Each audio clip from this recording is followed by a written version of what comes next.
한 주간 잘 지내셨나요? 네. 네. 날씨가 갑자기 추워졌습니다. 영하 5도라고 하죠? 아닌가요? 대구는 좀 위인가요? 영하 3도인가요? 4도인가요? 영하 5도나 영하 4도나 중앙은 영하 8도 그럽니다. 네, 기본적으로 밑에보다 한 4도가 낮아요. 그런데 생각보다 그렇게 춥진 않더라고요. 바람이 심하게 불면 좀 춥지만 바람이 심하게 불지 않으면 희한하대요. 태양이 아래보다 더 가까이 있어요. 산꼭대기에 있으니까 태양이 위에 있잖아요. 그 오히려 태양에 더 가까워서 그런지 바람만 안 불면 그 태양이 따뜻해요. 자, 제가 왜 이제 수업 시작하면서 날씨 이야기를 했냐면 그렇습니다. 우리가 이제 세상을 살다 보면은 바람을 맞을 때도 있고 또 따뜻한 햇살을 맞을 때도 있습니다. 바람을 맞을 때는 바람이 맞는 것들이 또 싫을 때가 있고요. 또 햇살이 또 싫을 때도 있고요. 또 어떨 때는 바람이 좋을 때도 있고요. 또 햇살이 좋을 때도 있습니다.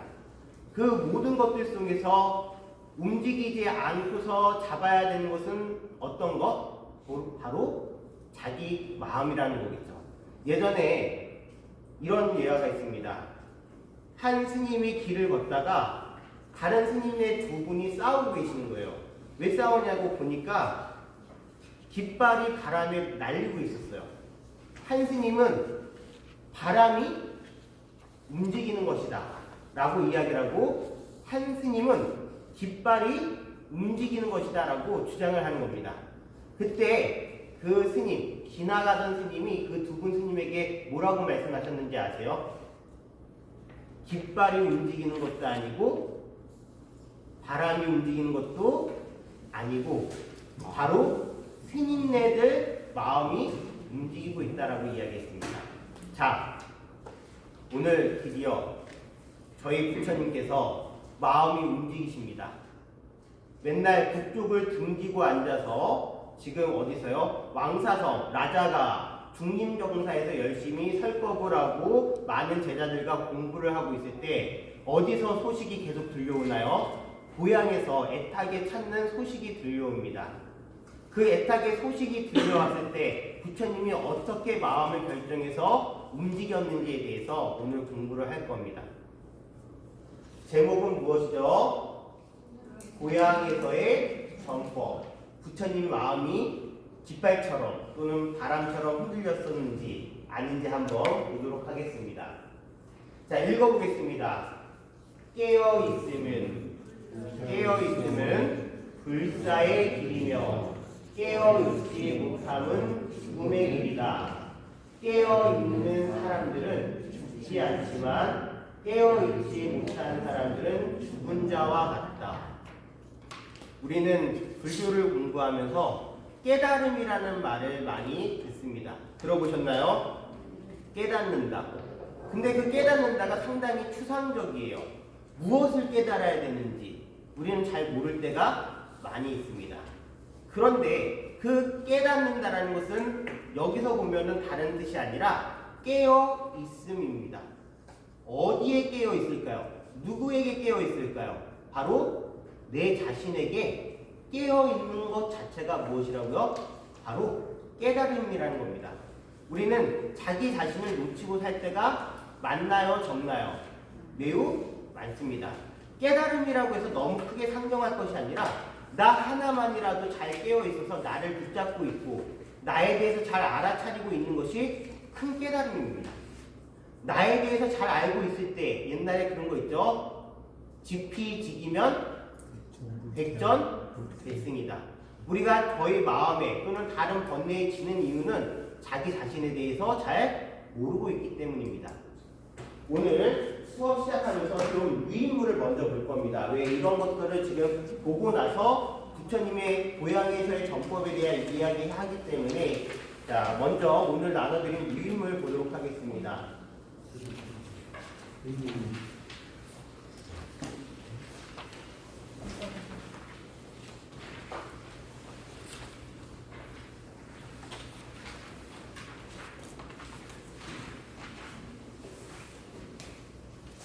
의문 다 되셨나요? 네.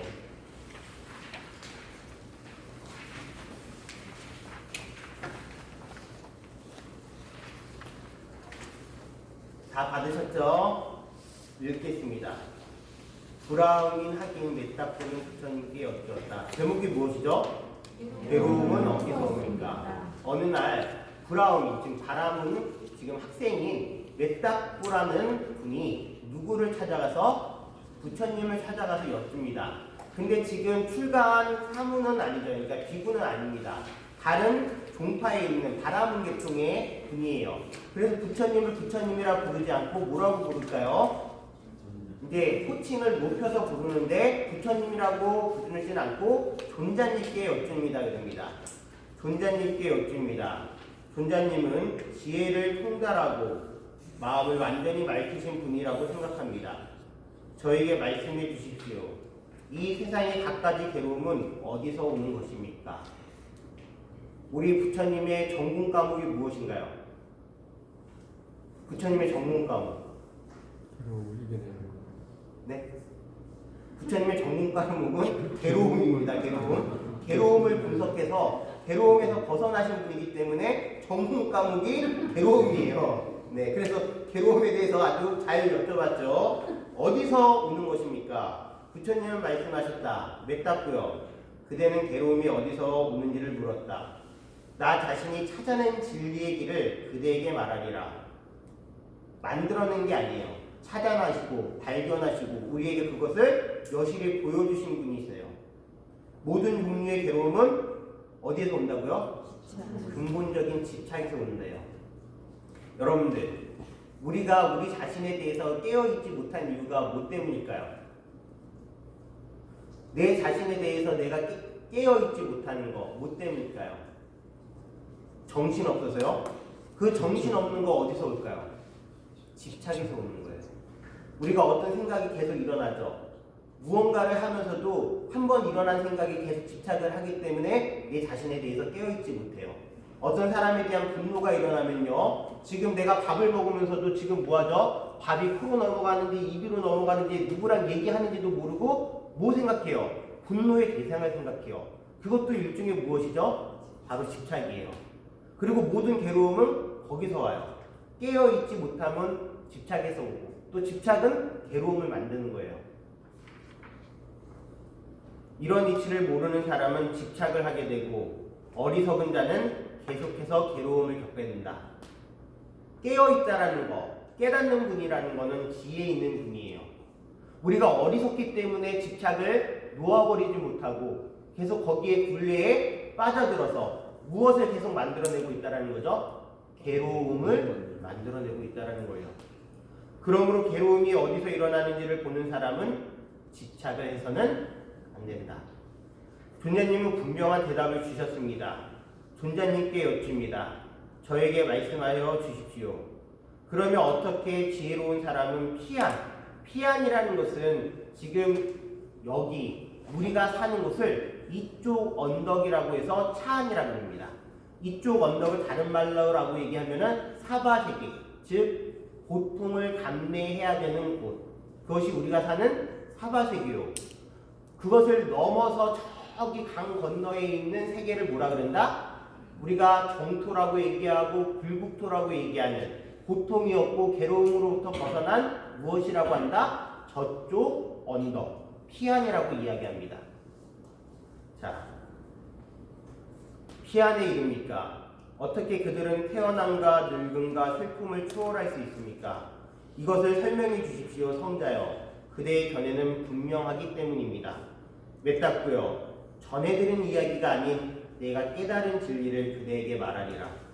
이 진리를 깨닫고 마음 챙김을 가지고 사는 사람은 세상의 속박을 뛰어넘을 것이다. 여기서 이 진리를 깨닫고 할 때 이 진리가 무엇일까요? 이 진리가 가리키는 것은 무엇일까요? 바로 괴로움의 발생은 무엇 때문이다? 집착 때문이다. 그것이 바로 진리예요. 그리고 부처님께서 직접 깨달으신 진리, 찾으신 진리예요. 자, 그리고 나서 그것을 깨닫고 무엇을 하래요? 무엇을? 마음 챙김을 하래요. 마음 챙긴다는 게 뭐예요? 옆 사람 챙기는 거 해봤죠? 자, 아이를 챙기는 거 해보셨어요. 그렇게 챙기는 것처럼 누구를 챙기래요? 무엇을? 내 마음을 챙기래요. 우리는 내 마음을 챙기지 않을 때가 많아요. 그냥 넘기고, 그냥 분노가 나면 분노가 나는 대로 놔두고, 그것을 다독거려서 챙기려고 하는 마음을 안 해요. 특히나 안 하는 게 무엇이죠? 내 마음을 위로하는 걸 잘 안 해요. 분노가 일어나면 결국엔 그 대상이 나중에는 누구에 대한 분노가 되냐면 나에 대한 분노가 될 때가 많아요. 분노를 하고서 화가 나고서 내 마음이 막 쓰릴 때가 많죠. 짜증이 나고. 그러면 그게 분노의 대상이 누구라는 거예요. 결국엔 자기한테 다 돌아온다는 거예요. 위로하지 못해요. 마음 챙김하지 못해요. 자, 가지고 사람은 세상의 속박을 뛰어넘을 것이다. 이 비할 데 없는 진리의 말씀은 성자여 저를 기쁘게 합니다. 마음 챙김을 가지고 이 진리에 따라 살아 세상의 속박을 초월하겠습니다. 맺닫고요. 천지 사방 어느 곳에서든 그대가 인식하는 어느 것에라도 뭐하지 말래요? 집착하지 말라. 오고 가는 무상한 것들과 존재하는 것들에 그대의 의식을 머물러 의지하지 말라. 이와 같이 마음 챙김으로 방심치 않는 수행자는 나의 것이라는 집착의 개념을 버린다. 그는 태어남과 늙음과 슬픔을 버리고 괴로움에서 벗어난다. 이 세상에는 집착할 만한 대상들이 너무나 많이 있습니다. 그리고 살아가다 보면은 그것에 대한 집착이 너무나 당연시하게 느껴질 때가 있어요. 가족에 대한 집착이 그렇고, 또는 이 직장에서 어떤 자리에 대한 집착이 그렇고, 근데 그런 것들이 없으면은 내가 무너져 버릴 것 같은 그런 생각이 들고, 그것을 붙잡고 있을 때 나로서 살 수 있다는 생각을 들 때가 많아요. 그런데 부처님께서는 그것이 내 자신을 지키는 것이라고 말씀하지 않으세요. 집착의 대상이 나를 지키는 것이 아니라 내 마음 챙김이 나를 지키는 거예요. 성자 곧가마의 훌륭한 지혜의 말씀으로 저는 무척 기쁩니다. 존자님의 집착을 하지 말라는 말씀은 더없이 훌륭합니다. 존자님은 진정으로 괴로움에서 벗어난 분이며 그대의 모든 견해는 분명합니다. 지혜로운 존자님의 가르침을 항상 듣는 사람들은 괴로움에서 벗어날 것입니다. 저의 존경의 표시로 존자님께 예를 올리겠습니다. 위대한 분이시여 청하옵건대 부디 자주 저에게 가르침을 주신다면 감사하겠습니다. 자, 이렇게 오늘 고향에서의 전법을 시작하기 전에 바로 괴로움의 원인이 무엇인지를 다시 한번 각인했죠. 집착이라는 것을 우리가 알았습니다. 그리고 그 집착을 하지 않는 것이 괴로움을 없애는 방법이라는 진리를 깨닫고, 그러면서 무엇을 해야 된다? 마음 챙김을 해야 된다라고 얘기했습니다. 부처님에게도요, 가족이라는 것은 아픔일까요? 아닐까요? 사랑하는 아내, 그리고 당신을 키워주신 부모님, 그리고 또 그 아이를 보고 떠났을 때 부처님께서도 가족이 괴로움이 아니었을 거라고 얘기하는 것은 우리가 인간답지 못한 겁니다. 부처님도 분명히 무엇이죠? 누구시죠? 사람입니다. 사람이 훌륭한 수행을 해서 사람의 모습을 넘어서신 분이지 신도 아니고 그렇습니다. 슬픔이 있을까요? 없을까요? 슬픔이 있습니다. 괴로움이 있을까요? 없을까요? 괴로움이 있습니다. 하지만 괴로움이 왔을 때 그것을 집착하지 않고, 슬픔이 왔을 때 그 슬픔에 집착하지 않고 항상 마음 챙김하면서 그 가르침을 실천하셨기 때문에 위대한 분이시라는 거예요. 자,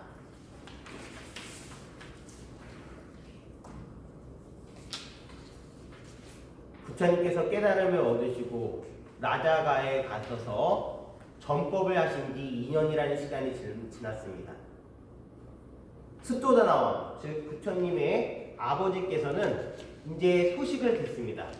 당신의 아들이 위대한 성자, 즉 석가족의 깨달으신 분, 석가모니, 부처님이 되셔가지고 나자가, 즉 마가다국의 수도에서 가장 위대한 성자로서 많은 이들에게 법을 전하고 있다는 거예요. 아버지로서는 자랑스러울까요? 안 자랑스러울까요? 매우 자랑스러울 겁니다. 저희가 출가를 할 때 저희 부모님께서 많이 슬퍼하셨어요. 그쵸? 슬퍼하셨겠죠? 내놓은 자식은 아니기 때문에. 네. 거사님들 자녀분이 갑자기 출가한다 그러면 그래 가라 뭐 그러신다면 평소에 별로 정이 없는 많이 슬퍼하셨어요. 근데 1년 뒤에 저를 보고서 부모님께서 얼굴이 좋아지셨어요. 왜냐? 제가 행복해하는 모습을 보셨기 때문에요. 그리고 나서 그때 제가 잘 기억하는지 모르겠어요. 저희 부모님께서 저보고 그러셨어요. 그래, 이왕 출가했으니까 큰 스님 되라, 이렇게 말씀하셨다라는 거는 부모님께서도 이제 승려의 모습을 인정하셨다라는 거겠죠. 수조다나 왕께서도 이제 인정을 하신 거예요. 부처님에 대해서 위대한 손자라고. 근데 그 그리움, 아들을 보고 싶어하는 마음은 그게 끊을래야 끊을 수 있을까요? 끊을 수가 없을 거예요. 그래서 사신을 파견합니다. 많은 사신을 파견해요. 근데 사신을 파견할 때마다 이런 맹걸려 사신들이 가가지고 부처님께 말씀드리려고 하는 순간 부처님의 그 모습에 감동을 받고 부처님의 그 설법에 감명을 받아서 무엇을 하죠? 출가를 하는 거예요. 저도 미구가 되겠습니다.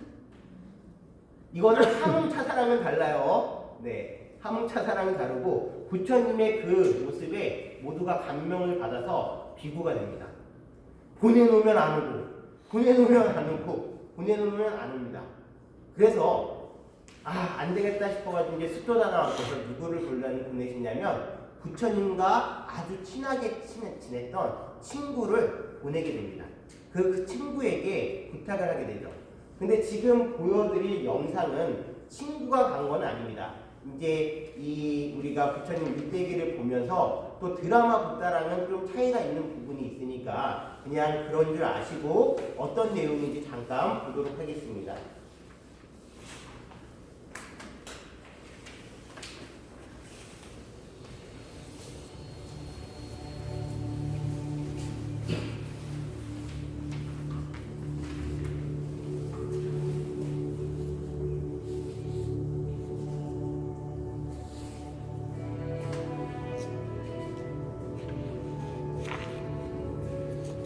여보시오, 부탁께서는 어디 계십니까?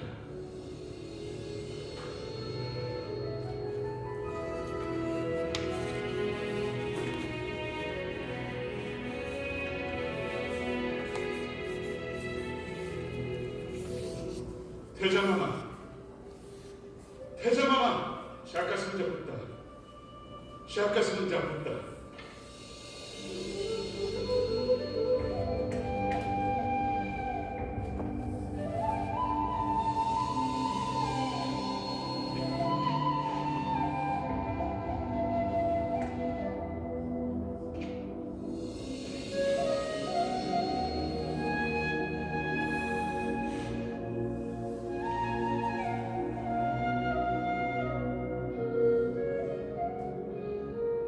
비구들이여,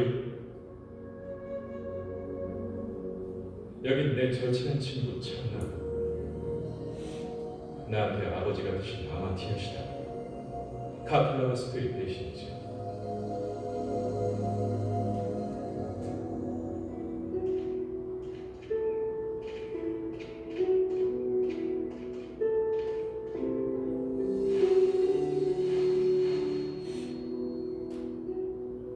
카필라바스트로 떠나신 지 7년이 됐습니다. 이런 광지와 영광이, 이토록 아름다운 빛을 하나는 산을 볼 줄은 꿈에도 몰랐습니다.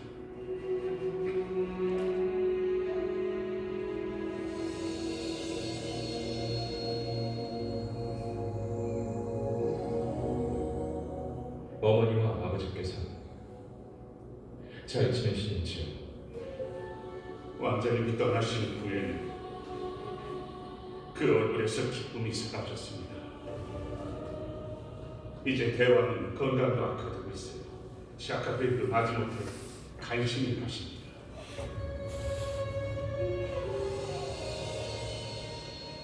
이건 라울라 왕자님이 오셨습니다.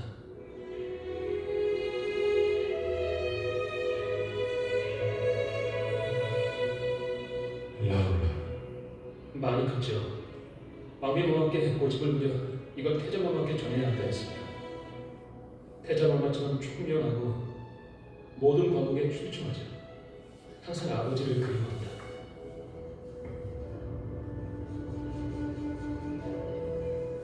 야수다라 공주는 어떤가?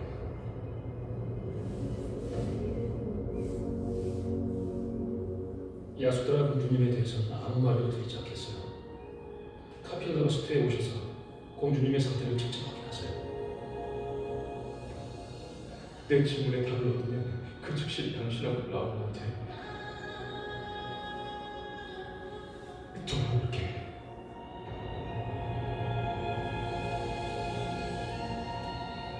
왕자님께서 깨달음의 여정을 떠나시고 카필라바스트의 모든 백성들이 왕자님을 보고 싶어합니다. 그리고 대왕과 왕비마마는 아들을 볼 날에 희망을 걸고 삽니다. 야수다라 공주님은 문 두드리는 소리가 날 때마다 깜짝깜짝 놀랍니다. 급히 창으로 달려갔다가는 다시 슬픔에 잠기시죠. 라울라가 어머니의 슬픔을 모르도록 왕자님 어린 시절 얘기를 해주곤 합니다. 왕자님 카필라바스트를 모시고는 맞습니다. 함께 가실 거죠? 왕자님하고 같이 가겠다고 맹세했어요. 당연히 카필라바스트로 가야지.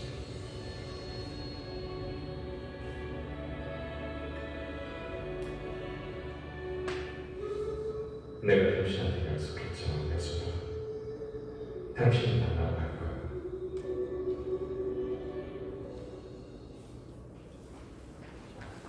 지금 이 드라마 상은 대신이 왔을 때, 찬나가 왔을 때 이제 승낙을 하는 그런 모습이지만 많은 사신들이 가도 응답을 안 하다가 나중에 깔루따이라는 친구가 이제 파견이 됩니다. 그 깔루따이가 또 파견이 돼가지고 부처님을 청하려고 하지만 또 부처님의 모습에 뭐가 돼서 동화돼서 거기서 뭐가 되죠? 비구가 됩니다. 하지만 깔루따이는 숫도다나 왕의 부탁을 끝까지 지키려고 기회만을 엿보고 있었습니다. 부처님의 마음이 고향 쪽으로 조금만이라도 돌려 서기를요. 근데 부처님께서 물론 우리 이제 중생의 눈으로 봤을 때 판단을 할 건 아니지만 여러분들 아무리 깨달으신 분이라도 고향에 가는 거는 쉬울까요? 안 쉬울까요? 만약에요 제가 이제 어느 날 좀 수행도 잘 해서 이제 개인적으로 이제 개인 사찰을 해야 된다라고 생각을 했을 때 저는 어디를 피할까요? 어디를 피할까요? 부모님 계신 고향을 피할 거예요. 왜 그러냐면 거기 가면 뭐하죠? 고등학교 친구들 있죠? 중학교 친구들 있죠? 야 출가해가지고 거기 가가지고 지금 뭐 포교단 차렸대. 그러면 친구들이 궁금해서 와서 볼까요? 안 볼까요? 와가지고 그러면 거기서 선임 스님 하면서 이렇게 할까요? 아니면은 야! 이럴까요? 지금 찬나도 부처님께 부처님이라고 안 하고 뭐라 그래요? 태자마마라 그럽니다. 이게 어쩔 수가 없는 거예요. 여러분들 자녀분들이 출가를 했어요.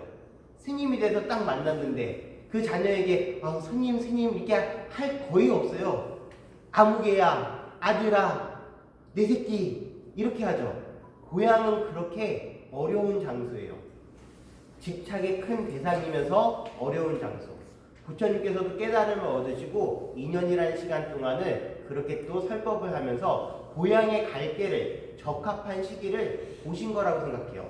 당신의 마음이 흔들리지 않을 수 있는 굳건한 마음으로서, 그리고 당신이 거기 가서 설법을 했을 때 많은 사람들을 기하시킬 수 있는 그러한 상태를, 그러한 때를 보신 거라고 생각해요.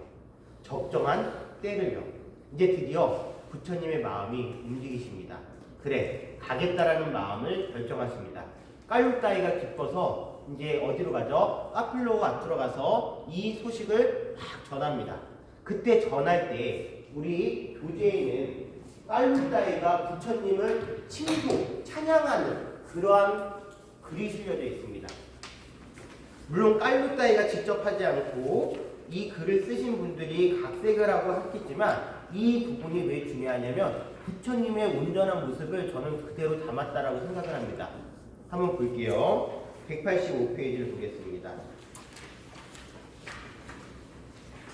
깔루따이가 이제 드디어 숫조다나왕과 샤가족 앞에서 부처님의 위대한 모습을 얘기합니다. 인간 세계에서 온전한 깨달음 얻으신 누구요? 부처님이요. 인간 세계에서 온전한 깨달음 얻으신 부처님. 자, 그 다음에 부처님을 수식하는 많은 내용이 나옵니다. 바른 선정에 들어 평안을 즐기시는 분, 일체법을 초월한 집착 없는 참된 분, 사람들은 물론 신들조차 예배하는 분, 일체의 탐욕에서 해탈을 즐기시네. 금강의 암석에서 황금을 만들어내듯 온갖 속박 벗어나 평안을 즐기시네. 번뇌의 가시숲 거침없는 코끼리처럼, 허공에 뜬 태양처럼, 우뚝 솟은 봉우리처럼 커다란 권능 지니고도 모든 생명 해치지 않는 위대하고 신비로운 용과 같은 코끼리. 내 여러분에게 그분을 자랑하렵니다.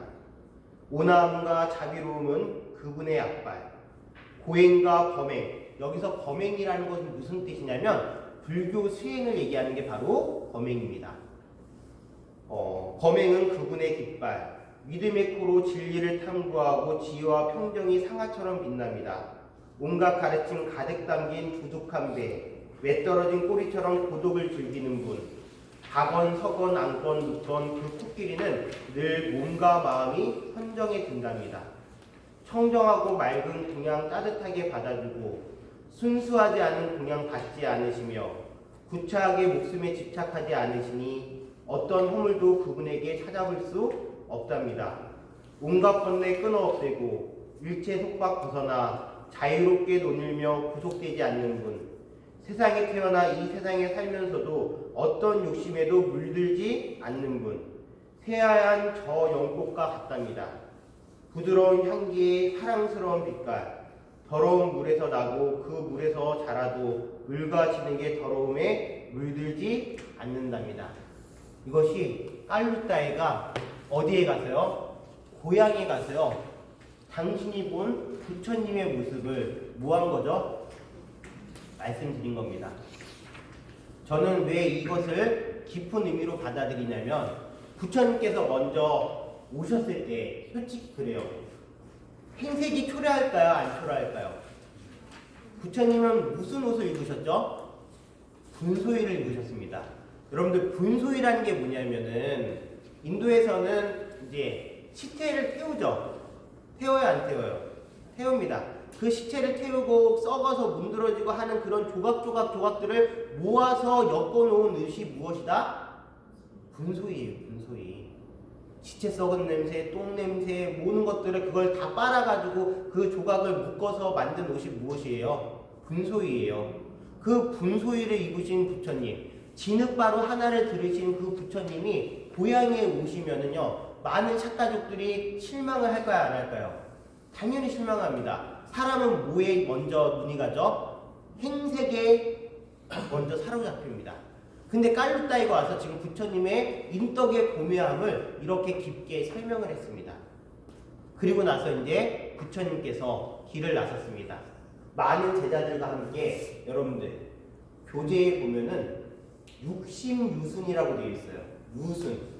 유순이라는 것은 인도의 숫자 단위인데 거리 단위인데 그게 어느 정도냐면은 40리가 됩니다. 40리. 1유순이 몇니다? 40리. 여러분들 40리면 몇 킬로예요? 40리 몇 킬로예요? 10킬로인가 그럴 겁니다. 16킬로인가요? 네, 16킬로인가. 그럼 거기에다가 곱하기 600을 해보세요. 60을 해보세요. 그러면 몇 킬로예요? 한 700킬로가 넘죠.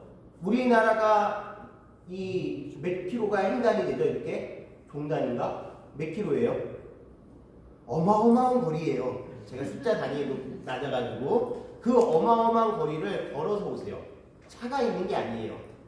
지금 밑으로 계속 그 카필라와트를 지나서 말라라는 나라를 지나서 그 다음 마가다국에 와서 설법을 하고 계시고 깨달음을 얻으셨죠. 자, 다시 그것을 거꾸로 올라가는 거예요. 60유순이나 되는 거리를 2달을 꼬박 걸으신 거예요. 그래서 고향에 도착하셨습니다. 우리가 생각하는 것처럼 고향 간다고 KTX 타는 게 절대로 아닙니다. 고향 가는 길조차도 수행이고 고행입니다. 그래서 고향에 드디어 도착을 했습니다. 자, 고향에 도착했습니다. 사람들은 이미 누구한테요? 깔루따이한테요. 부처님의 위대한 모습을 다 설명을 받았습니다. 이게 또 문제가 되는 거예요. 그러면 당연히 사람들은 그 위대한 모습과 많은 제자들이 있다는 걸 보고서 화려한 모습을 생각할까요? 안 할까요? 화려한 모습을 생각합니다. 특히 샤카족은 자존심이 매우 강한 크샤트리아 종족이에요. 크샤트리아 종족은 무슨 종족이죠? 귀족, 왕족 계통입니다. 땅에 따라서 부와 권력과 명예와 화려함과 그런 걸 추구하는 종족이에요. 그런데 부처님께서 드디어 카필라와트에 들어섰습니다. 근데 바로 성으로 가는 것도 아니고 이 제자들과 함께 한적한 숲을 찾아서 가십니다. 니그로다 숲으로 들어가세요. 수조다나왕은 누구만을 기다리고 있죠? 누구만을 기다리고 있죠? 부처님만을, 당신의 아들만을 손꼽아 기다리고 있는데 아들이 성으로 바로 오지 않고 왕국으로 바로 오지 않고 어디로 갔다고요? 제자들을 데리고 니그로다 숲으로 가는 겁니다. 아버지가 급한 마음에 기다리고 있을까요? 달려갈까요? 달려갈 겁니다. 그 달려갔을 때의 모습이 부처님께서는요 초라한 행색으로 당신의 제자들과 함께 밥을 빌러 다니시는 겁니다. 그것이 바로 무엇이죠? 탁발이라는 겁니다. 여러분들 석가 모니 부처님께서는 출가하신 분, 사문이십니다. 사문에 밥을 비는 행위는 전통이에요. 탁발은 전통입니다. 따라서 자연스럽게 카필라와토, 당신의 고향에 왔다고 해서 화려한 왕국에 들어가서 밥을 막 먹는 것이 아니라 공양을 드시는 것이 아니라 당연히 마을을 돌면서 무엇을 하시겠죠? 벌식을 하는 겁니다. 탁발을 하는 겁니다. 그 모습을 본 수도다나 왕은 마음이 무너질까요? 안 무너질까요? 여러 가지 모습에서 무너집니다. 첫 번째, 창피함이요. 시타르타 태자였어요. 한나라의 가장 위대한 왕의 가장 뛰어난 태자였어요. 화려한 모습으로 살았던 그 태자가 지금 초라한 행속으로 진흙바루를 들고서 동네를 돌아다니면서 뭐하고 있어요? 밥을 빌고 있어요. 창피함이 먼저 들었을 겁니다. 그리고 두 번째, 아들에 대한 무엇이 생겼을까요? 무엇이 생길까요? 안타까움이 있는 겁니다. 아니 위대하다고 들었는데 그 많은 제자가 있다고 들었는데 이 초라한 모습이 무엇인가라는 생각을 들었을 겁니다. 아닐까요? 맞을까요? 그러겠죠. 그때 드디어 수토다나 왕이 부처님한테 가가지고 말씀을 이제 드리려고 하는 찰나예요. 네가 지금 이게 뭐하는 거냐? 동네 창피하게 내가 이름이 있지 이렇게 얘기하려고 했을 때 부처님의 모습에 다시 한번 뭐하죠? 가마를 받습니다. 다가서면 다가설수록 혼내려고 말을 걸려고 다가서면 한 발 한 발 다가서면 다가설수록 그 아들의 모습에 위대한 성자의 모습에 뭐하게 되는 걸까요? 뭐하게 될까요? 단복을 받게 되는 겁니다. 수행이 깊어지면 그런 것 같아요. 평안한 사람 옆에 가면은 마음이 어떻게 해야 될까요? 평안해져요. 즐거운 사람 옆에 가면은 마음이 어떨까요? 즐거워집니다. 극도로 마음이 선정에 드신 분, 극도로 모든 괴로움에서 벗어나신 그분, 그 옆에 가면은 당연히 그 느낌이 올까요? 안 올까요? 그 느낌이 올 겁니다. 평안하고 괴로움이 사라지는 그 느낌이요. 마음에서 마음으로 존경심이 나는 겁니다. 그래서 수도다나 왕은 부처님께 뭐 하시죠? 예배를 드립니다. 절을 올립니다. 예전에 한번 우리 수도다나 왕께서 당신의 아들에게 예경을 드린 적이 있어요. 그게 언제였죠? 농경제 때 이 시타르타 태자가 어떤 모습을? 농부들이 힘들게 일하는 모습을 보다가 거기에 막 진절머리가 나서 숲으로 도망을 치죠. 그런 다음에 장구나무 아래에 가지고 무엇에 드시나요? 선정에 들었을 때 그것을 본 수도다나 왕이 아기 어린 시타르타 태자한테 무엇을 하죠? 예배를 드립니다. 그리고 나서 드디어 두 번째 예배입니다. 이제 드디어 위대한 성자가 되신 부처님께 아버님 또한 뭐 하신 거죠? 마음을 내신 겁니다. 그리고 나서 그래도 탁발하는 건 조금 아닌 것 같아서 우리 수도다나 왕께서 누구를 초대하시죠? 부처님을 왕국으로 공양청을 하십니다. 드디어 이제 부처님께서 어디로 입성을 하신다? 카필라와트의 성에 왕국에 입성을 하시게 됩니다. 근데 중요한 건요, 여러분들 거기에 가면 누가 있나요? 파자파티의 어머니도 계시고 그 다음에 라울라도 있지만 가장 무서운 대상 그렇죠, 야소다라입니다. 여러분들 만약에 보살님들 그럴 수도 있겠네요. 남편분께서 출가하신다 그러면 잘됐다 통장만 놓고 가라 그럴 수도 있겠지만 자 하여튼 그것이 아니라 당신을 떠났던 남편이 드디어 오고 있습니다. 야소다라는 마음이 어떨까요? 매우 복잡할 겁니다. 부처님 마음 복잡할까요? 안 복잡할까요? 부처님은 물론 괴로움을 여의신 분이지만 그 인과를 다 알고 계시기 때문에 부탁을 하십니다. 어떤 부탁을 하시냐? 야소다라가 어떠한 행위를 하더라도 당신한테 어떠한 행위를 하더라도 말리지 말아라고 제자들한테 부탁을 하십니다. 자, 야소다라를 만나는 그 장면을 잠깐 보고서 이야기를 이어가도록 하겠습니다.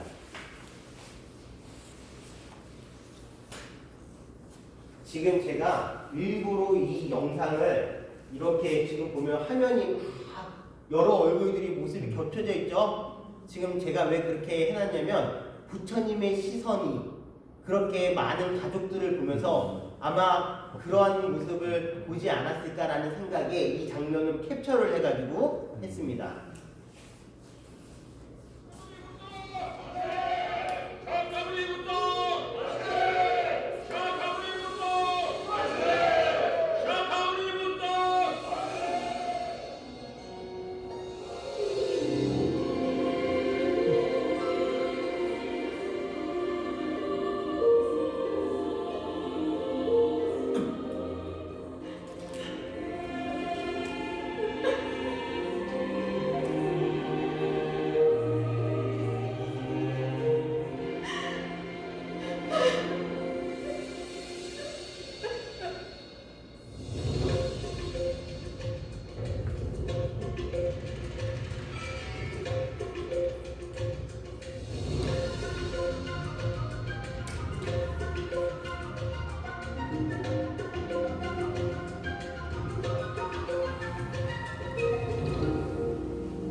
제가 아버지라고 불러도 되나요?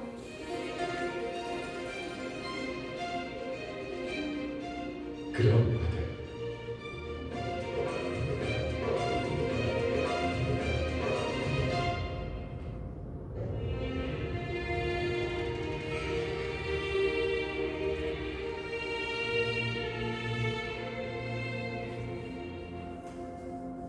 저를 잊으셨나요? 내 아들 라울라를 어찌 잊겠소?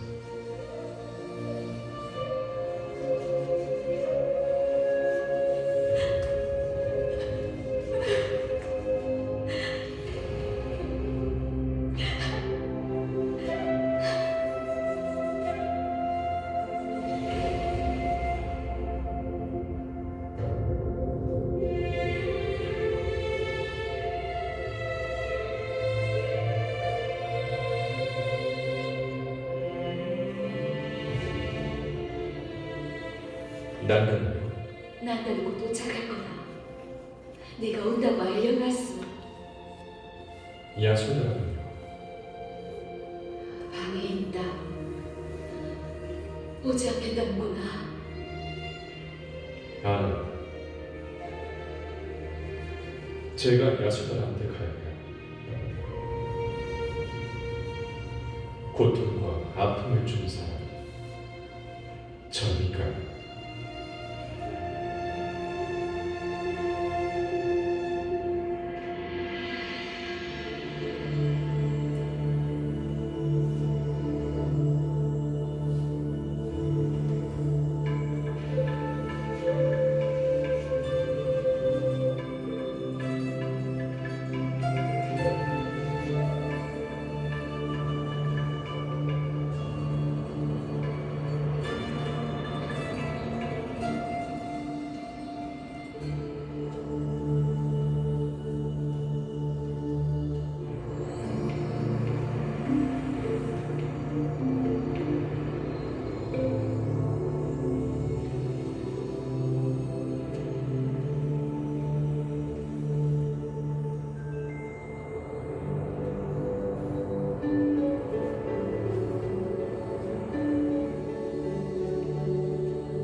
눈을 떠 야소다.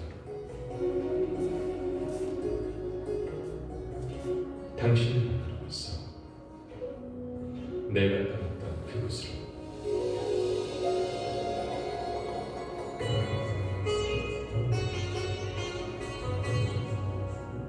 당신한테 했던 약속을 지키려고.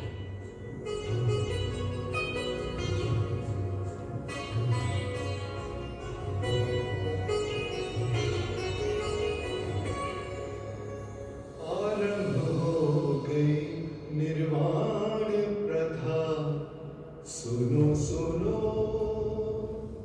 ये बुद्ध कथा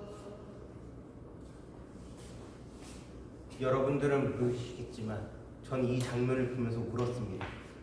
왜 울었을까요? 야소다라라는 분은요, 지금 평생을 누굴 기다리면서 산 거죠? 당신의 남편을 기다리고 산 거예요. 위대한 성자를 기다리는 걸까요? 당신의 남편을 기다리는 건가요? 당신의 남편을 기다린 겁니다. 재회할 때도, 다시 만날 때도 누구를 만나길 원한 거죠? 당신 남편을 만나길 원하는 건데, 지금 야소다라의 그 시선이 부처님의 아래서부터 위로 계속 올라오는 그 모습이 찐으로 잡혔어요. 그런데 당신의 남편은 오지 않았어요. 누가 온 거죠? 부처님이 오신 거예요. 그 마음속에는 대단한 체념과 실망과 막 애환이 다 담겨 있을 겁니다. 이제 드디어 부처님께서 고향에서의 활동이 시작이 됩니다. 만나야 될 사람들을 다 만났습니다. 그리고 이제 해야 할 일들을 하셔요. 그 해야 할 일들을 무엇인가 하면요, 바로 고향에서 많은 샷가족 젊은이들이 부처님을 따라서 무엇을 하게 되죠? 출가를 하고 비구가 됩니다. 근데 이제 그러기 전에 우리가 그 뒤에 나중에 이야기를 제가 좀 들려드릴까요?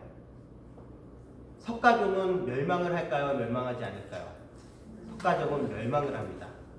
어디에 의해서 멸망을 하냐면은 호살라국이라는 아주 강대국이 있었어요. 그 호살라국의 강대국에 파세나디 왕이라는 분이 있는데 그분이 나중에 석가모니 부처님의 사촌 여동생과 결혼을 하게 돼요.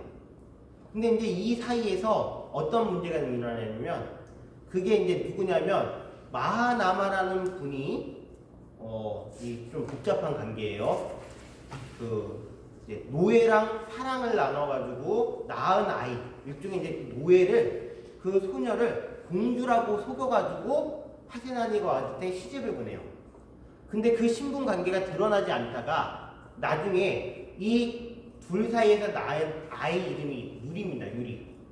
유리라는 그러한 태자가 그러한 그 왕자가 샤카족에 놀러 왔을 때 샤카족 사람들이 조롱을 하는 겁니다. 노예 신분 주제에. 거기서 신분을 알고서 자기가 천대받았다는 걸 알고서 결국엔 어떻게 하냐면 힘을 키워서 호살라국의 왕이 됩니다. 그리고 누구를 치러 오죠? 샤카족을 치러 옵니다. 샤카족은 멸망을 합니다. 많은 사람들이 죽습니다. 아주 큰 죽음이 있는데 그 전에 부처님은 그 모든 인간을 보시고 결국에는 당신의 사랑하는 가족들을 먼저 당신한테 출가시킨 그러한 슬픈 사연을 저는 스스로 생각을 합니다. 왜 그 많은 샷가족들을 부처님께 출가를 시켰냐면은 바로 가족들을 지키기 위해서 나중에 인가가 있을 것을 보시고 저는 그랬다라고 생각을 하는데요. 어떤 젊은이들이 출가를 하는지 보도록 하겠습니다. 자, 우선 여기 오른쪽 그림을 보도록 할게요. 많은 크샤트리아, 샤카족 젊은이들이 있습니다. 그 중에 가장 먼저 어떤 분이 있었냐면 부처님의 이복동생이에요. 부처님의 이복동생이라면 누구의 아들일까요? 누구의 아들? 마하파자파티. 당신의 이모면서 양부가 낳은 난다라는 분이 결혼하는 날이었습니다. 그 난다는 이름이 난다예요. 난다라는 이름이 무슨 뜻이냐면 빼어나다라는 뜻이에요. 인물도 빼어나기 때문에 이름이 난다예요. 근데 중요한 거는 이 난다의 부인 또한 엄청 이쁜 거예요. 이 샤카족에서 제일 이쁜 여성과 결혼하는 날이었습니다. 부처님께서 진흙바루를 들시고 초라한 모습으로 결혼식장에 나타나셨어요. 난다가 창피한 겁니다.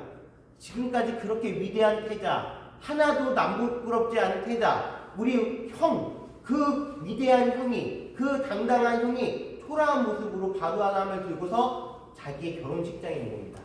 그 모습이 너무 창피해가지고 부처님의 바루를 뺏어가지고요. 어떻게 했냐면 그 바루에다가 좋은 음식을 그냥 뷔페식으로 그냥 담는 거예요. 담아가지고 막 환한 모습으로 막 담고 있는데 딱 보니까 부처님이 안 계시고 저쪽 바깥으로 나가서 걷고 계신 겁니다. 그때 난다가 마음속에 후회를 하는 겁니다. 내가 우리 형을 창피했구나. 이런 무례를 저지르다니 하면서 그 바루를 들고서 부처님을 쫓아갑니다. 근데 부처님이요 멈추질 않으세요. 동네를 다 돌아다니시고 또 멈추질 않으세요. 그런 다음에 드디어 어디에 도달했느냐? 미그로다 숲에 도달하게 됩니다. 부처님을 에워싼 많은 비구들이 있습니다. 그 비구들한테 바루를 넘기려고 해도 이것은 부처님의 바루입니다. 받아주세요 하려고 하더라도 저희는 부처님의 바루를 받을 수가 없습니다라고 비구들이 얘기합니다. 결국에 어떻게 하죠? 그 바루를 들고서 결국엔 부처님한테 가게 됩니다. 그리고 그 부처님의 당당한 모습에 반하게 됩니다.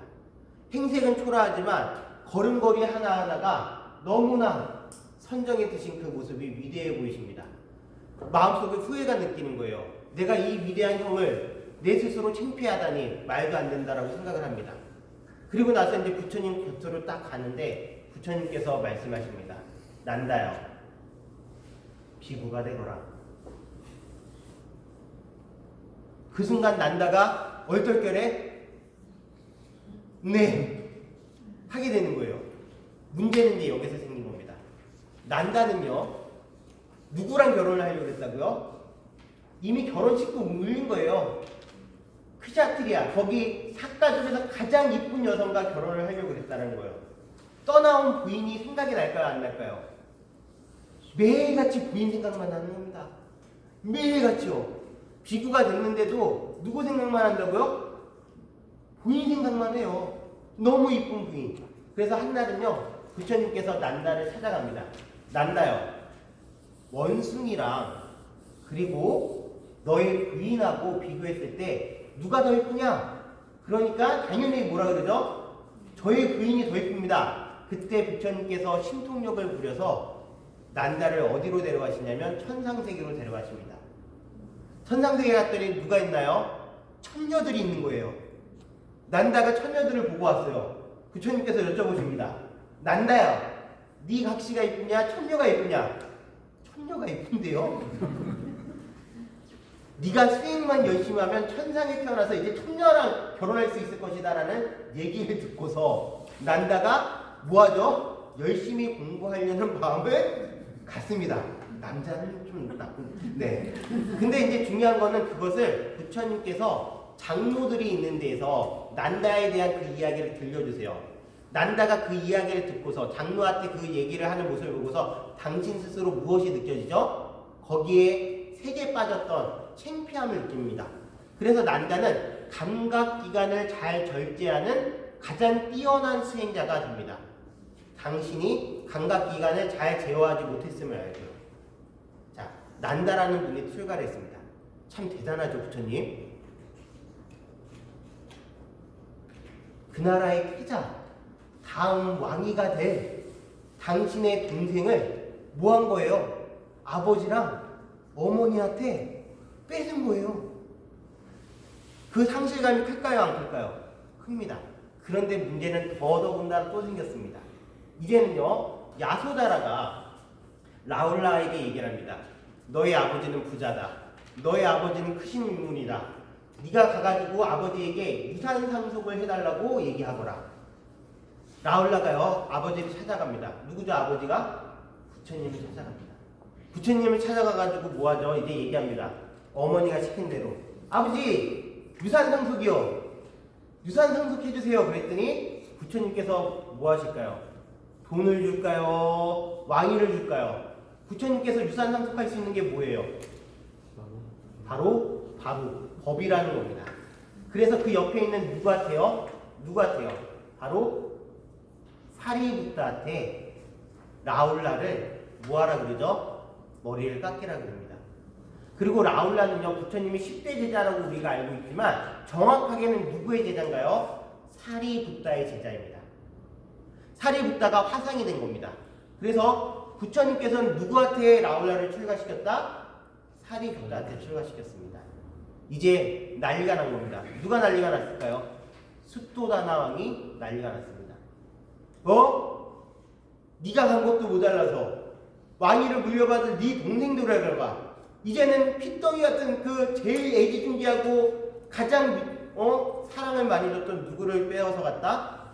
라울라를 빼어서 갔다 하면서 이제 거기서 데려올 수는 없으니까 뭐하죠? 부탁을 합니다. 어떤 부탁을 하냐면 부처님이시여, 이제 성년이 되지 않은 사람이, 즉 아이들이 출가를 해서 수행을 하길 원한다면 꼭 누구의 허락을 받고서 출가를 시키라고요? 부모님의 허락을 받고서 출가를 시키라고 부탁을 합니다. 이렇게 하나 둘 출가를 하게 되죠. 자, 190페이지 보겠습니다.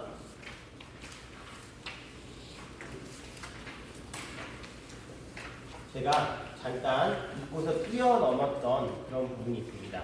아까 전에 숫도다나 왕이 부처님을 처음 봤을 때 부처님의 초라한 행색을 보고서 매우 실망감을 얻었다라고 얘기했죠. 자, 그런데 190페이지 보면 이런 말이 있습니다. 아버지 숫도다나 왕께서는 부처님이 전륜선왕이 되기를 원했지만 전륜선왕이 되지 않고 부처님이 되셨습니다. 그때 부처님께서 이런 말씀을 하십니다. 전륜선왕이 되어 왕가지를 얻는다 해도 마음에 무엇이 없습니다. 만족이란 없습니다. 오래오래 살며 온갖 영화를 누린다 해도 마음은 자유롭지 못합니다. 지금 제 마음은 만족스러우며 자제하기 끝이 없습니다. 부처님이 원하신 삶의 모습이 그대로 담겨져 있습니다. 바로 어떤 거요? 마음이 자유로운 삶. 그 마음의 자유로움을 통해서 만족을 느낄 수 있다는 겁니다. 자, 그런 다음에 또 여기 보세요. 수토다낭의 음성에 노기가 서렸다. 가진 것이라고는 밥그릇 하나뿐인 이런 꼴이 자랑스럽게도 하다는 것이냐?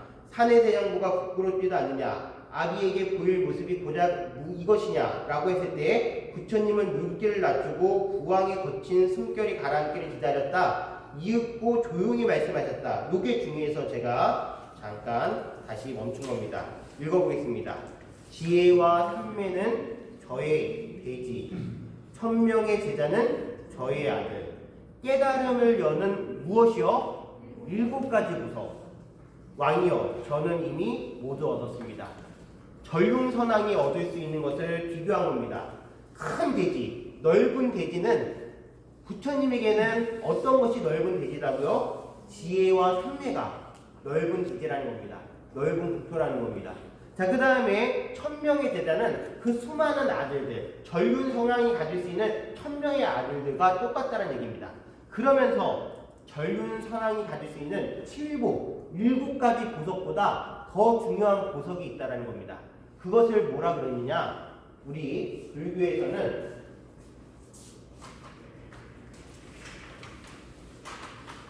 깨달음을 얻는데 7가지 보석이 있습니다.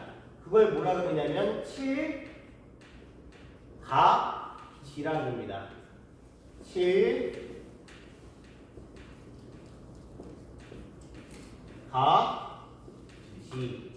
가지지자예요. 알지자가 아니라 가지지. 즉 요소라는 뜻입니다. 7가지 깨달음의 요소인데 깨달음을 이루는 데 있어서 7가지 보석이 무엇인지 여러분들 적어보도록 하겠습니다. 옆에다가 적어주세요. 7가지 요소가 무엇인지.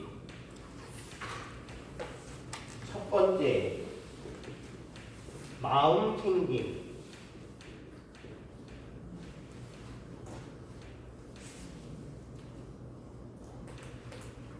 자, 그 다음에 2번째, 법에 대한 고찰.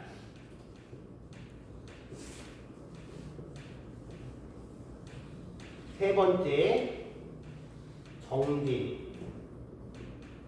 4번째, 기쁨. 5번째, 평안. 6번째, 마음 집중. 7번째, 평정.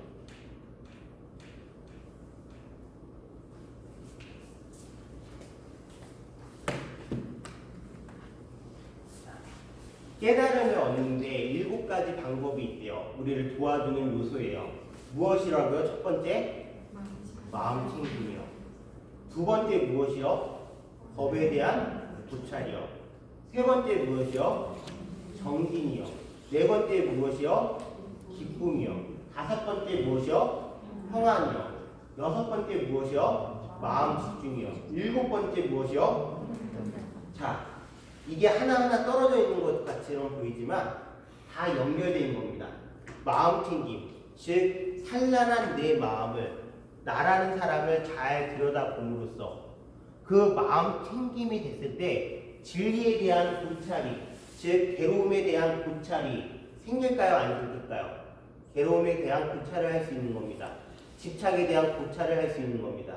그것을 열심히 뭐 해야 되죠? 정진을 하게 되면 그 정진을 통해서 어떤 일이요? 법에 대한 환희심이 일어나고요.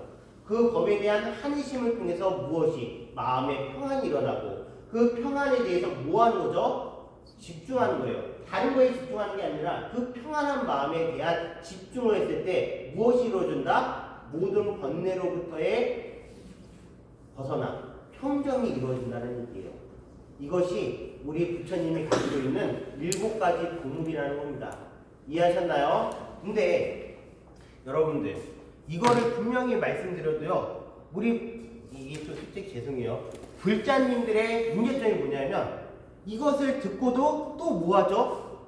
반복되는 욕심을 내서 거기에 집착을 하고, 그걸 이루려고 막 해가지고, 거기서 뭘 하죠? 괴로움을 만들어내고 있어요. 그러면서 이 얘기를 또 듣고 나서는, 그게 그렇지 하면서도 또 다시 욕심을 내고, 집착을 하고, 또 괴로움을 만들어내고 있어요. 참으로 물론 그럴 수 있어요. 이거 뭐 아무나 하나? 하지만 우리 이거 공부하려고 하는 거지 욕심내서 그걸 이루려고 하는 공부를 하고 있는 건 절대로 아니라는 것을 우리 스스로 각인을 시켜야 돼요. 부처님이 우리에게 주신 보물은요, 로또도 아니고 일확천금도 아니고 이 보물을 우리에게 주셨어요. 고스란히. 자, 왕이여, 저는 이미 모두 얻었습니다. 자, 여기 중요한 부분이고, 자, 넘길게요. 자, 193페이지를 또 보도록 할게요. 제가 뛰어넘었던 부분들을 잠깐 다시 점검하고 가도록 하겠습니다. 자기 이제 부처님께서 숫조다나 왕과 만났을 때 또 이야기하는 내용입니다. 부처님께서 조용히 말씀하시죠. 뭐라고 말씀하시냐면 193페이지에 일어나 방일치 말고 선행을 닦으십시오. 법을 행하면 무엇합니다? 안락합니다. 어디에서나 이승에서나 저승에서나. 여러분들, 우리는 행복하고 안락한 방법에 대해서 많이 모르는 경우가 있어요. 하지만 부처님께서는 분명히 말씀하셨어요. 뭐 하면 된다고요? 선행을 하면 지금 이 살아있을 때나 죽어있을 때나 뭐 하다고요? 마음의 안락을 가질 수 있다고요. 자, 그 다음에 193페이지 이어서 비교하는 말이 나오죠. 선행을 닦고 악행을 짓지 말아야 합니다. 법을 행하면 안락합니다. 이승에서나 저승에서나. 부처님이 계속 강조하시고 있는 것은 안락한 마음을 위해서 선을 행하라는 그러한 이야기입니다. 자, 그 다음에 195페이지 보도록 하겠습니다. 중요한 부분들을 다시 한번 점검하는 그 부분입니다. 195페이지에 또 이런 내용이 나옵니다. 홀로 살면서 방일하지 않는 성자, 비난과 칭찬에 흔들리지 않나니 소리에 놀라지 않는 사자처럼 그물에 걸리지 않는 바람처럼 진흙에 물들지 않는 연꽃처럼 남에게 이끌리지 않고 이끄느니 현명한 이들은 그를 성자로 합니다. 자, 부처님께서는요, 당신의 가족들에게 왔을 때 가족사에 대한 애환을 빠져서 있는 것이 아닙니다. 가족들을 만날 때마다 무엇을 계속 전하고 있는 거죠? 당신이 깨달으신 진리와 당신의 길을 말씀하고 있는 겁니다. 이것이 가능한 이유는 무엇 때문에 가능할까요? 당신이 깨달으시고 나서 당신의 마음을 굳건히 하셨기 때문에 가장 걸림이 많은 가족에게도 가서도 그것이 흔들리지 않는 겁니다. 여러분들, 진짜로요, 이 세상에 제일 힘든 것 중에 하나가 무엇일까요? 가족, 옆에 있는 사람 변화시키는 게 제일 힘듭니다. 그런가요, 안 그런가요? 여러분들은 분명히 기도할 때요, 가족들을 위해서 기도합니다. 아이가 방황하고 있을 때 그 아이가 마음을 좀 잡았으면, 내 남편이 내 말을 안 들을 때 좀 내 남편이 내 말을 좀 들었으면 좀 여한이 없겠다 하는 마음으로 기도를 합니다. 그런데 내가 기도를 할 때 그것이 그 사람에 대한 집착으로 기도를 하게 되면 그 사람은 절대로 변하지 않습니다. 오로지 내가 수행을 하고 내가 여여의 그 법을 행할 때 그 모습에 결국엔 나중에 동화돼서 누가 변하죠? 가족이 알아서 변하게 됩니다. 그러기에는 많은 시간과 수행과 그리고 기다림이 있어야 되는 겁니다. 부처님께서도요, 당신의 가족들을 전법할 때 많은 기다림을 통해서 무엇을 하신 거냐면 전법을 하신 겁니다. 그리고 당신이 무언가를 얘기할 때 오로지 법을 벗어나지 않는 모습으로 다가섰기 때문에 거기에 있는 많은 샷가족의 젊은이들이 결국에는 뭐하죠? 감명을 받고 기하를 하고 그 다음에 부처님께 기의를 하게 된 겁니다. 그래서 드디어 샷가족의 6명의 왕자가 부처님께 또 기의를 합니다.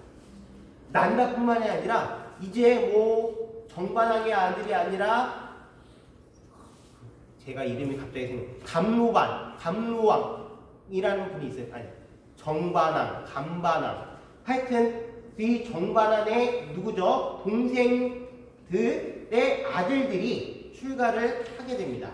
그 중에는 여러분들이 알고 있는 아주 유명한 아난다라는 분도 계시고요.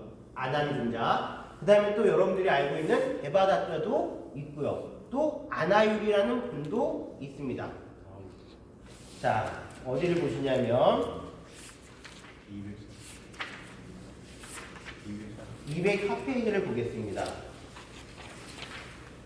자, 204페이지. 카필라와트를 떠나 말라족이 사는 이누피아의 망고숲에 잠시 머무실 때였다. 아름다운 동산으로 나르이 가득 코끼리를 타고 성문을 나서는 무리가 있었다. 샤가족 왕자, 아누르따, 다띠아, 데와다따, 아난다, 바구, 낌빌라, 우빠난다와 누구요? 이발사, 우빨리였다.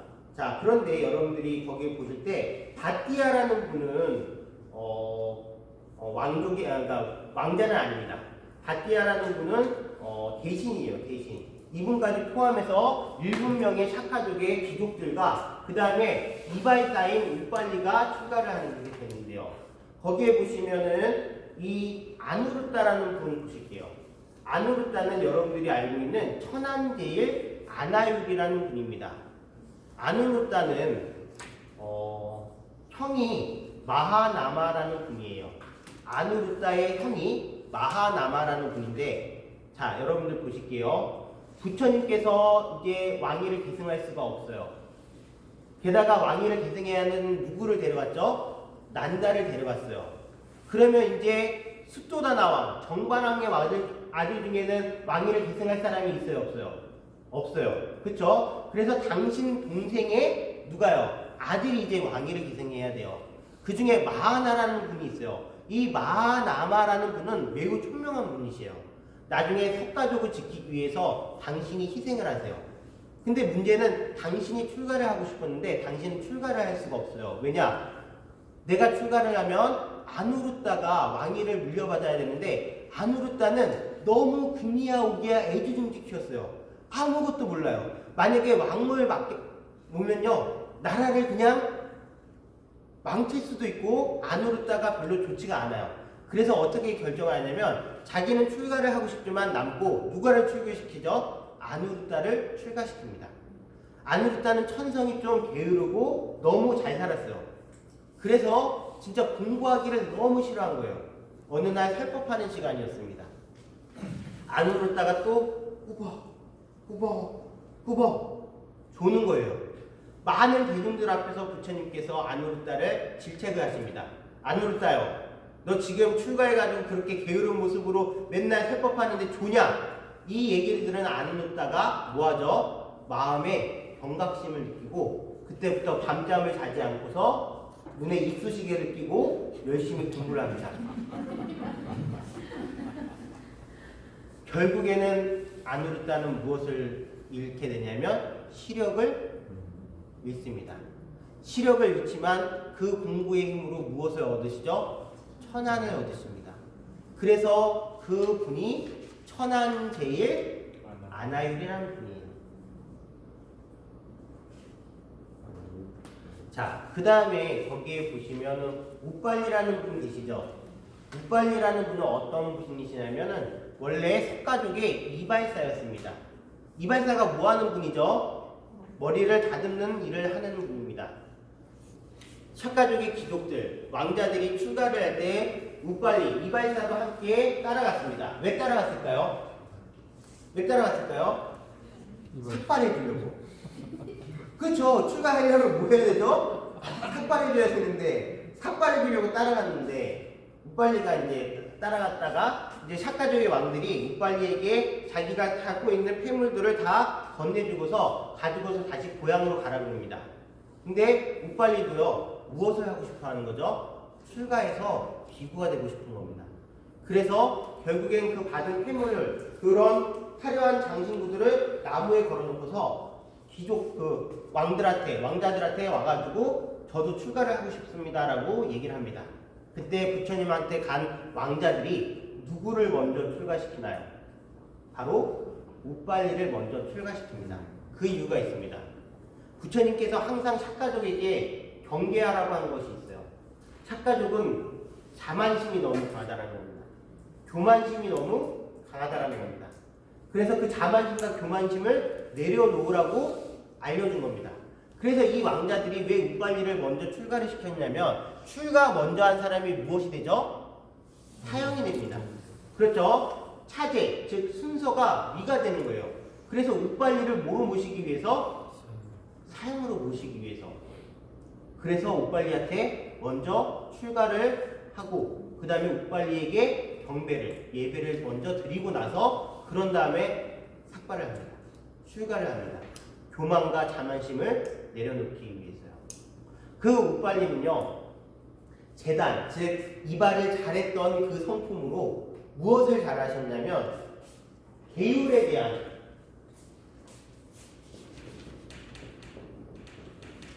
지식이 엄청나고 계율을 잘 지키셨습니다. 그래서 우리가 우빨리를 부처님의 10대 제자 중에서 뭐라 그러죠?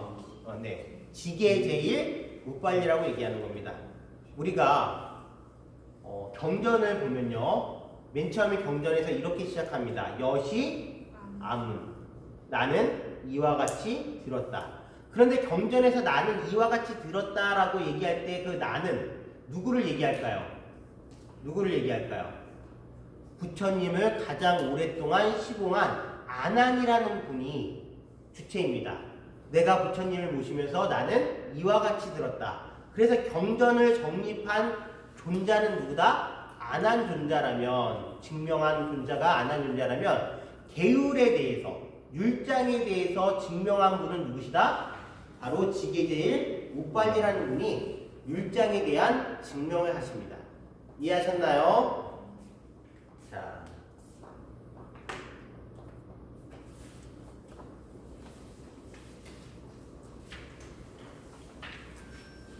(206페이지) 볼게요. 자, 206페이지 보시면 이런 표현이 있습니다. 첫 번째, 맨 마지막 문단입니다. 나의 법은 무엇과 같다? 바다와 같다. 대해와 같다. 네. 나의 법은 바다와 같다. 바다는 수많은 강물을 거부하지 않고 모두 받아들이며 바다의 물맛은 언제나 하나이다. 그래서 부처님의 법을 뭐라고 표현하냐면 일미라고 표현합니다. 한 가지 맛이라고요. 일미. 자, 우리 신가도 신분을 가리지 않고 모두 받아들이며 평등한 그들에게는 올바른 법과 율이라는 한 맛이 있을 뿐이다. 무엇이 한 맛이라는 거예요? 법과 율에서 한 맛이라는 겁니다. 명심하라. 죄를 받은 순서에 따라 예를 다할 뿐 신분과 기천의 차별은 무엇 없다? 여기에 없다. 대단한 종교라는 게 그겁니다. 그 당시에는 사성계급에 대한 엄청난 것이 있었어요. 지금도 인도는 그러하고 있습니다. 그런데 지금으로부터 2500년 전에 모든 신분에 대한 평등을 주장하신 거예요. 오로지 출가한 순서에 따라서 무엇이 있을 뿐? 사형과 사제, 차제가 있을 뿐이에요. 그리고 또 무엇에 따라서요? 깨달음에 따라서 위대하신 분이 나오는 거예요. 출신 성분이 문제가 아니라. 명심하라. 계를 받은 순서에 따라 예를 다할 뿐 신분과 기천의 차별은 여기에 없다. 인연에 따라 사대, 지수와 분이 합해져 몸이라 부르지만 이 몸은 무상하고 텅 비어 나라고 고집할 만한 것이 없다. 진실하고 성스러운 법과 율을 따르고 절대 교만하지 말라라고 말씀하십니다. 이제 이들뿐만 아니라 많은 삭가족의 젊은이들이 부처님께 기일을 해서 부처님의 제자가 됩니다. 고향에서의 전법 활동은 아주 성공적이었습니다. 그것은 무엇으로서 가능했다? 부처님의 흔들리지 않는 마음, 가족에 대한 집착하지 않는 마음, 그리고 그것이 오히려 가족을 사랑하는 마음, 자기 친족을 사랑하는 마음, 나중에 그 인연의 고리 속에서 친족을 구하는 것이었을 수도 있습니다. 나중에 마하파자파티를 비롯한 야소다라, 그리고 많은 착가족의 젊은 여성들, 그리고 또 결혼하신 분들이 부처님께 뭐하죠? 출가를 하게 됩니다. 출가를 했을 때 이제 무엇이 되는 거죠? 비구니 스님이 되는 겁니다. 그런데 비구니 승단은 그 당시만 해도 존재하지 않았어요. 나중에 이 이야기는 더 이어서 하고 다음 시간부터는 이제 어디에서요? 왕사성이 아니라 사위성, 여러분들이 알고 있는 기수국 고덕원 기원정사에서 법을 전하는 그러한 모습에 대해서 공부하도록 하겠습니다. 노래 한 곡 들으시고 수업 정리하도록 하겠습니다.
노래 좋죠.